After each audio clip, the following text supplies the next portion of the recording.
तरह है जो घूमता रहता है। जहाँ से चीज़ें शुरू होती है वहीं पे आके थम जाती है, बिल्कुल उसी राह पर, उसी मोड़ पर फिर आके छोड़ देती है। क्योंकि ज़िंदगी का हर पल हमारे कर्म और नियति से जुड़ा होता है।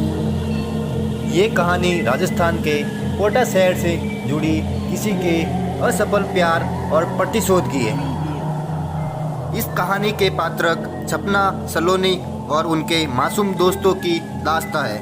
वो सब समय के दुष्ट चक्र में फंस गए और उसी मोड़ पर आकर थम से गए जहाँ पे मौत उनका इंतज़ार कर रही थी। ये एक भूतिया स्टोरी है। चलो कहानी की शुरुआत करते हैं।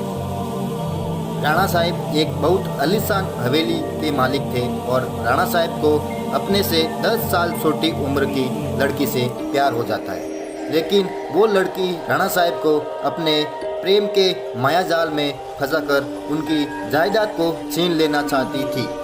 अब वो समय आ चुका था जब वो लड़की अपने प्रेमी के साथ मिलकर राणा साहब को मार मार कर जमीन में गाड़ दिया। राणा साहब चीखे चिल्लाए पर वो लड़की राणा साहब की एक भी नहीं सुनी। बाद में राणा साहब ने मरते मरते श्राप दिया कि जिस तरह मेरे साथ धोखा हुआ है मैं अब किसी भी प्रेमी को नहीं छोड़ूंगा। और राणा साहब की मौत हो गई। उसी दिन बाद वो हवेली और जगह शापित हो चुकी थी। जो भी वहाँ कोई जाता लौट कर वापस नहीं आ पाता था। कुछ दिनों बाद वहाँ पे एक कपल घूमने के लिए आए। उन दोनों का नाम रजत और सपना था। उन दोनों की सगाई हो चुकी थी लेकिन शादी करनी बाकी थी। सपना अपने घर वालों को बिना कुछ बताए रजत के साथ घूमने के लिए आई थी। सपना और रजत मजाक मस्ती में उस जगह पहुंच जाते हैं जहां पे राणा साहब को दफन किया था। अचानक से रजत उस जगह पे गिर जाता है और उसका पैर जमीन के नीचे घुसने लगता है। ये देखकर सपना डर जाती है और मदद के लिए पुकारने लगती है, लेकिन उसकी कोई भी आवाज़ नहीं सुन पाता है। सपना जब उस हवेली पे मदद के लिए जाती है तो उसे वहाँ पे किसी के होने का आभास होता है और सपना वहीं पे गिर जाती है और कोई उसका पैर पकड़कर उसी जगह पे ले जाता है जहाँ पे राणा साहब को दफन किया था। बाद में सपना भी उसी जगह पे दफन हो जाती है। कुछ दिनों बाद सपना अपने घर नहीं पहुँचती है तो उसकी बहन सलोनी अपने पति समीर और कुछ दोस्तों के साथ उसी हवेली पे पहुँच जाती है। समीर भूत प्रेतों के बारे में जानकारी रखने वाला इंसान था। जब वो सब उस हवेली पे पहुंचते हैं तो समीर को पता चल जाता है कि यहाँ पे किसी भी बुरी आत्मा का वास है। उसने सबको सूचित कर दिया।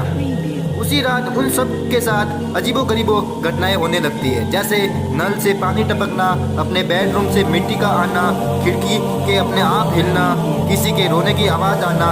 ये सब देखकर सभी डर जाते हैं और उसमें से एक भागने की कोशिश भी करता है, लेकिन राणा साहब की प्रेत आत्मा उसे भी दफन कर देती है। दूसरे दिन उन सभी को पता चलता है कि उनका एक साथी गायब है। तब वो लोग भी डर जाते हैं, लेकिन समीर बताता है कि हमें यहाँ से बाहर निकलना है तो हमें उस आत्मा को बुलाना होगा और उनसे पूछना होगा कि वो चाहती क्या है। डर के मारे सभी लोग ने समीर की बात को मान ली और आत्मा को बुलाने लगे।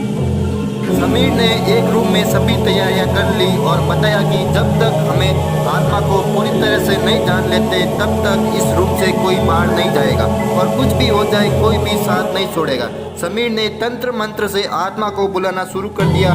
उसी देर में तेज हवा और बिजली के साथ राणा साहब की आत्मा उस रूम में आ गई। समीर ने उस आत्मा से बात की, आखिर तुम चाहती क्या हो और लोगों को क्यों मार रही हो? वो कौन? राणा साहब की आत्मा ने कहा, निकल जाओ यहाँ से वरना मैं किसी को नहीं छोड़ूंगा, सब के सब मारे जाओगे, जो भी यहाँ आएगा उन सबको मार दूंगा। इतना कहकर वो आत्मा चली गई। समीर ने उसके बाद सपना की आत्मा को बुलाया। आखिर उसके साथ हुआ क्या था? सपना की आत्मा ने उन सभी को सारी हकीकत बता दी और बोली, मुझे राणा साहब के नीचे दफन कर दिया है, प्लीज़ मुझे यहाँ से निकालो। सलोनी ने अपनी बहन सपना से पूछा कि राणा साहब की आत्मा को कैसे मुक्ति दी जाए। सपना ने बताया कि जहां राणा साहब को दफनाया है वहां पास में माताजी का त्रिशूल है। उस त्रिशूल से राणा साहब को मारा जा सकता है और उस महल को आत्माओं से बचाया जा सकता है। इतना कहकर सपना की आत्मा वहां से चली गई और समीर, सलोनी और बाकी दोस्त लोगों ने तुरंत उस जगह पर गए जहां राणा साहब को दफनाया था। राणा साहब की आत्मा उन सभी को त्रिशूल के पास जाने से रोका, लेकिन सलोनी किसी भी तरह उस त्रिशूल के पास पहुंच गई और उस त्रिशूल से राणा साहब पे वार किया। कुछ ही देर में राणा साहब और उनके साथ उन सभी आत्माओं को मुक्ति मिल गई जिसे राणा साहब ने दफनाया था।